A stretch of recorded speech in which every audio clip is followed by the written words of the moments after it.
My name is Sarah, and this is my story. I'm married to Tom, a kind-hearted man with a smile that could light up the darkest room. We've been married for 4 years, but it feels like we've been together for a lifetime. We met at a local coffee shop, bumped into each other by accident, and the rest, as they say, is history. But there's one part of my life that feels more like a recurring bad dream. Martha, Tom's mom. Martha is, well, she's a character. Since we got married, she's had this habit of dropping by unannounced. It was annoying at first, but now it's just part of our daily routine. She's got something to say about everything and anything I do, and it's never praise. It was just another Tuesday evening. I was in the kitchen, the aroma of roasted chicken filling the air, setting the table for 3. Tom was on his way home, and Martha, of course, decided to pop in. "Chicken, Sarah, again?" Martha walked into the kitchen, her voice dripping with disappointment. "If it were me, I'd have made pork. Tom loves my pork roast." I tried to keep my cool. "Tom likes chicken too, Martha, and it's healthier." She clicked her tongue, moving closer to inspect the salad. "Lettuce and tomatoes, how original." Just then, Tom walked in. "Something smells good," he said, wrapping his arms around me.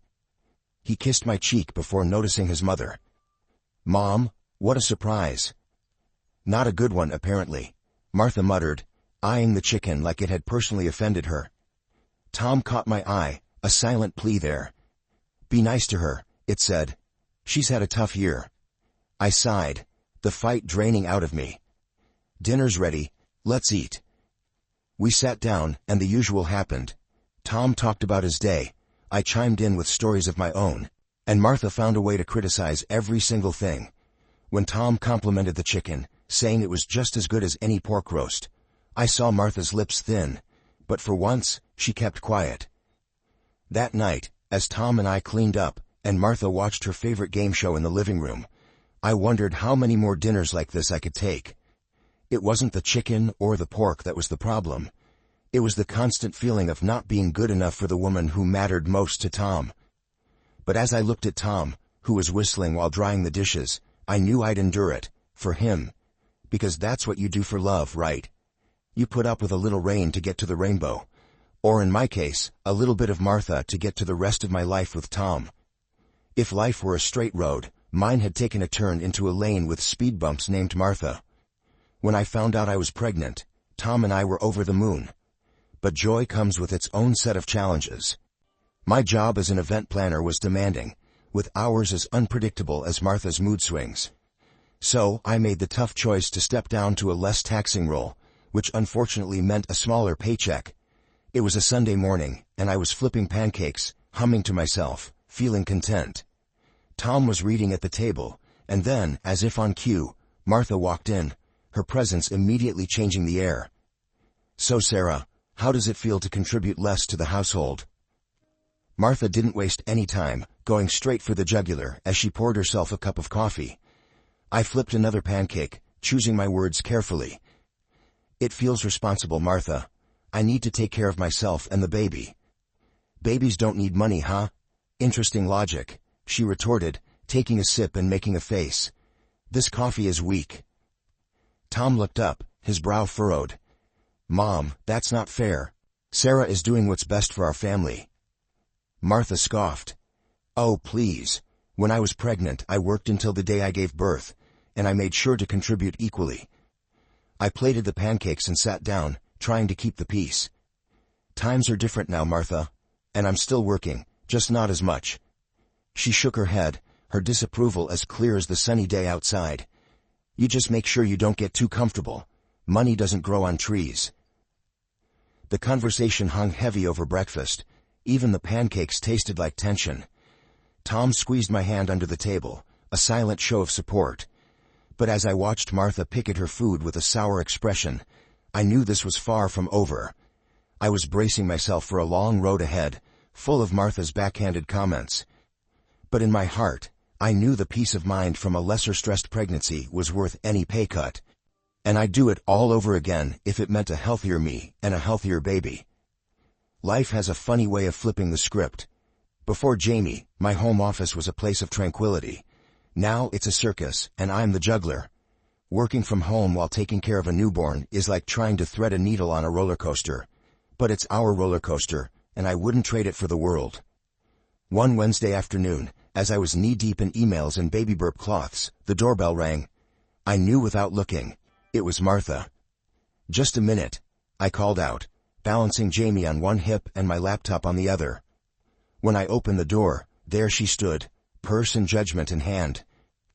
"You look like you could use some help," she remarked, pushing past me into the living room. I followed her, settling Jamie into his bouncer. "I've got it under control, Martha. It's just a busy day." She peered at my laptop screen, then at Jamie, who was trying to decide if he was hungry or sleepy. "Doesn't seem like it. You know, when Tom was a baby, I made sure everything was spotless, and he was always my focus." I bit my tongue, resisting the urge to defend my scattered living room. "Well, times have changed, Martha. Working from home is a balancing act." She sat down, watching me like a hawk. "Does Tom know how chaotic it is here?" I sat across from her, trying to maintain a sense of calm. "Tom understands. He knows I'm doing my best." Martha tutted, looking around with thinly veiled disapproval. I suppose your best will have to do." I wanted to tell her that my best was more than enough, that I was a good mom and a good worker. But with Jamie starting to fuss, I didn't have the energy for another round with her. As she left, Martha's parting words were, "Remember, Sarah, a mother's place is with her child, not with her work." I closed the door gently, leaning against it for a moment. Her words stung, but as I picked up Jamie and he smiled, all gums and drool, I knew I was doing all right. Work can wait. These moments with Jamie cannot. And if that means my living room is a bit messy, so be it. It's our mess, and it's perfect. 4 years into our marriage, and life had settled into a rhythm, albeit one constantly interrupted by the discordant notes of my mother-in-law, Martha's visits.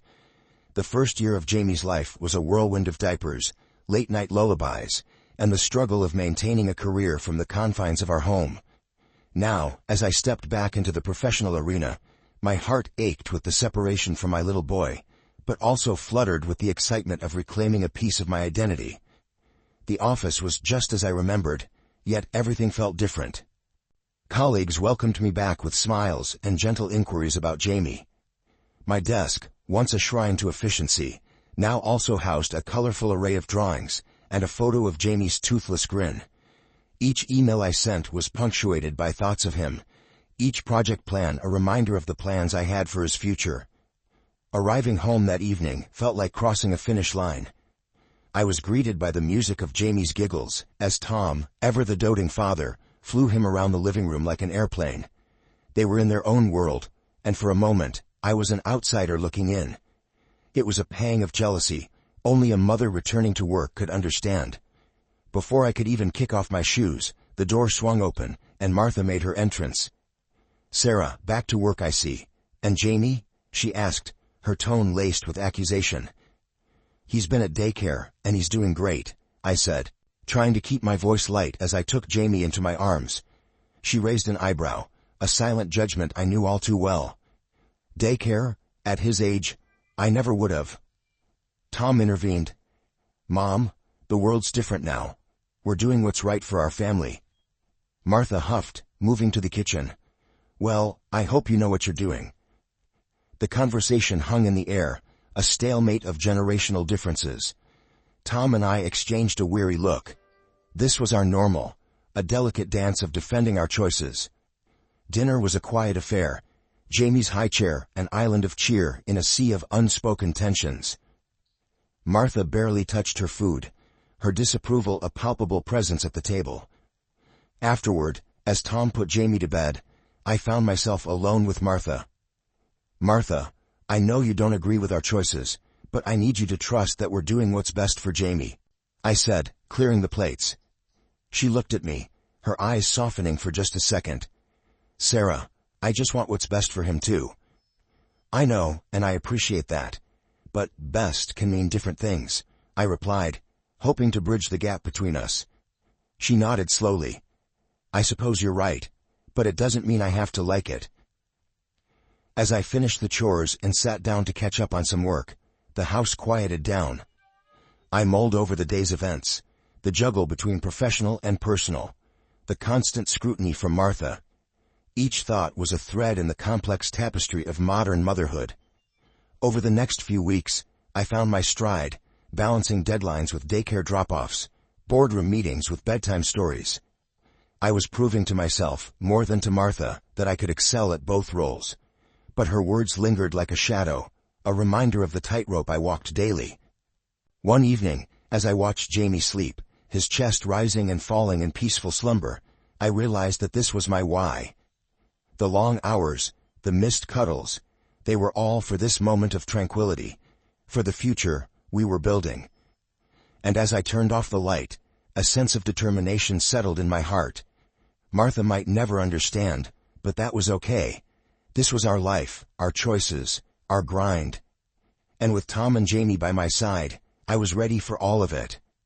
When Tom and I approached Martha about watching Jamie while I worked, she accepted with a strange spark in her eye. "Of course I'll watch him. A grandmother's place is with her grandchild," she had said, almost triumphantly. The first day I left Jamie with her, armed with a list of instructions and a kiss on his forehead. "If you need anything, call me," I reminded her, feeling the familiar tug at my heart as I walked out the door. "Sarah, go to work. We'll be fine," Martha said, her voice tinged with the confidence that only grandmothers possess. But as the days passed, her enthusiasm began to wane. Each evening I returned to a litany of complaints. "He wouldn't nap. He's too fidgety. He throws his food," she'd report with exasperation. One evening, as I handed her a cup of tea, I ventured cautiously, "Martha, if it's too much, we can look into a daycare for Jamie." She set her cup down with a clatter. "No, I don't trust those places. I'll watch him." "But you seem so tired, and I hate seeing you like this," I replied, concern lacing my words. Martha's eyes met mine, stubborn as ever. "I said no, Sarah. I'm his grandmother. It's my job to endure. And who better to look after him than family?" Her refusal was a familiar dance, one where my suggestions were met with resistance, my concerns with cold rebuttals. "Okay, Martha, if that's what you want," I acquiesced, knowing that arguing was futile. Each morning, I left Jamie in her care, my heart squeezed tight with worry. Each evening, I returned to find Martha a little more worn, a little less patient, but always insistent that she would continue caring for him. Her resilience was as admirable as it was frustrating. I watched her pour her love into Jamie, even as it drained her, and I was left in a constant state of gratitude and guilt. Tom and I would talk after Jamie's bedtime, turning over options in quiet conversation. But we always circled back to Martha's steadfast refusal to let anyone else take over. Just when I thought we had settled into our new normal with Martha looking after Jamie, the unthinkable happened. I was in the middle of a work presentation when my cell phone buzzed incessantly in my pocket. Excusing myself, I stepped out to see Martha's number on the screen. "Martha, I'm at work. Is everything okay?" I answered, my voice tight with concern. "Sarah, I can't do this today. You need to come and get Jamie. Now." Martha's voice was terse, frazzled. I felt a surge of anxiety. "What's wrong? Is Jamie all right?" "He's fine, but I'm not. I need you to come. I can't handle this," she insisted. Panic knotted my stomach. "I can't just leave work at a moment's notice, Martha. Can it wait until my lunch break?" There was a pause, and then, "You'll regret not coming," she said ominously, and hung up.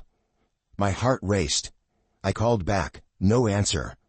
I called the daycare to see if they could take Jamie last minute. They could, but I needed to drop him off. I rushed back to my presentation, my mind far from work. An hour later, as soon as I could, I hurried to my car, calling Martha again. Still no answer. Then, a call from an unknown number stopped me dead in my tracks. "Mrs. Thomas, this is Officer Daniels. We have Jamie here at the police station.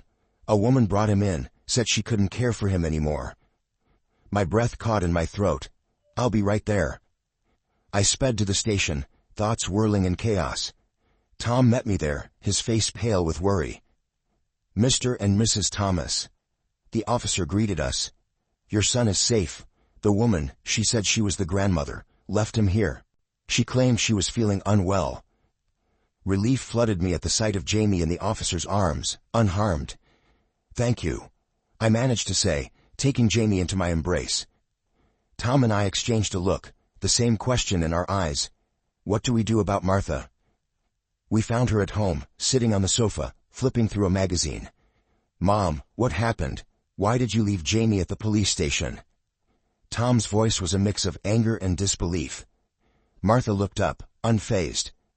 "I told Sarah I couldn't do it. I wasn't feeling well, and I needed rest." "But you left our son with the police," I exclaimed, still holding Jamie tightly. She shrugged. "I knew they'd find you. I just needed some peace and quiet." Tom ran his hands through his hair, frustration etched on his face. "You can't just abandon a child, Mom. Especially not your grandson." Martha sighed, a theatrical display of exhaustion. "Well, I told you I needed you to come, Sarah. You should have come." The implication that this was my fault stung, and I realized then that Martha's manipulations knew no bounds. This wasn't just about her being tired or ill, it was about control. As we put Jamie to bed that night, his small frame snuggled between us, the severity of Martha's actions sank in. This was a breach of trust that couldn't be mended with apologies or excuses. We had to protect our little family, and unfortunately, that meant setting boundaries with Martha. She had taken her opposition to me too far, and we couldn't risk Jamie's safety on her whims. The morning after the police station incident, our house was steeped in a heavy silence. Tom and I sat at the kitchen table, cups of coffee untouched, while Jamie played with his toys on the floor, blissfully unaware of the storm brewing around him. "We need to talk to her, Tom. What she did." I started, the anger from the night before simmering in my voice. Tom nodded, his face grim. "I know. I'll call her." He dialed Martha's number, and I could hear the faint sound of a ringtone from the living room where she slept. There was a click, and then her voice. "Tom, what is it?" "Mom, why didn't you tell us you were feeling unwell before taking Jamie to the police?" Tom's voice was steady, but I could hear the underlying strain. There was a pause on the other end. I just needed to rest. I thought they would call you immediately." Martha's voice was a mix of defensiveness and weariness. "But that's not the way to handle it, Mom. You scared us to death." Tom pressed on. "I didn't mean to." Martha's voice cracked, and I wasn't sure if it was genuine remorse or another act. Tom sighed. "We're going to see what the officers at the station say. They mentioned there was a recording." Martha was silent again, and then, "Fine. Do what you need to do." The call ended, and Tom and I got ready to go to the station.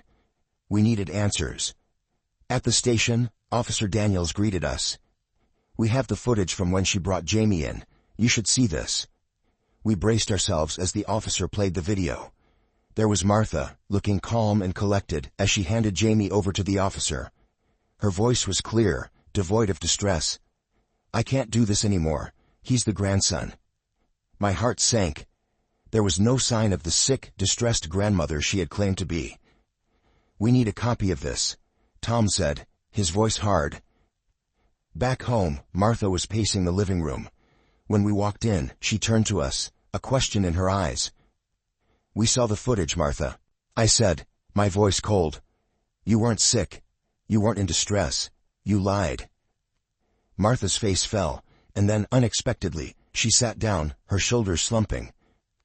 I couldn't handle it. I thought I could, but—" Tom interrupted her. "You put Jamie at risk. You lied to us, to the police. How could you?" Tears streamed down Martha's face, but the theatrics didn't move us this time. "I'm sorry," she whispered. But it was too late. The trust was broken. That evening, after Martha had packed her things and left, Tom, Jamie, and I sat in the living room, a tight little circle. We didn't say much, but we didn't need to. We had each other, and we would move forward, together. The truth had been painful, but it had also set us free. It had only been a few days since Martha had left, when she unexpectedly reappeared at our doorstep. As if the incident had never occurred, she stood there with a smile, offering to watch Jamie. "Martha, what are you doing here?" I asked, my voice steady despite the turmoil inside. "I've come to help with Jamie, like before. You obviously need the help," she said, brushing past me into the house. I was dumbfounded. "Martha, after what happened, you think we can just go back to how things were?" She turned to me with a defiant look. "Well, it wouldn't have happened if you had come when I called," she retorted, her words sharp like daggers. Before I could respond, Tom walked in, his face darkening at the sight of his mother. "What are you saying, Mom? That this was Sarah's fault?" Martha's eyes didn't waver. If she had been a stay-at-home mother like she should be, none of this would have happened. That's when Tom exploded, the anger and frustration that had been simmering for days finally boiling over. "How dare you? You do this out of spite for Sarah, and you put Jamie in danger because of it." Martha recoiled as if slapped, her facade crumbling. "Tom, No, Mom, I don't want to hear it. You've crossed a line. You deliberately ignored Sarah, you neglected your grandson, and for what? To prove a point." His voice was a crescendo of outrage. She tried to interrupt, to defend herself, but Tom wouldn't have it. "I can't trust you anymore, Mom. I don't want you here. I don't want to talk to you until you realize the gravity of what you've done." Martha looked between us, the realization dawning that she had indeed gone too far. Without another word, she turned and left, the finality of the moment hanging heavy in the air. Tom turned to me, his eyes filled with a mixture of regret and resolve. "I'm sorry, Sarah. I should have seen it sooner, but I promise you, Jamie's safety comes first. We come first." I nodded, the solidarity between us more potent than ever. "I know, Tom. We'll get through this, just like we always do. Together." We knew the road ahead would be without Martha, at least for the foreseeable future. It was a painful but necessary decision, a line drawn to protect our son, our family, our peace.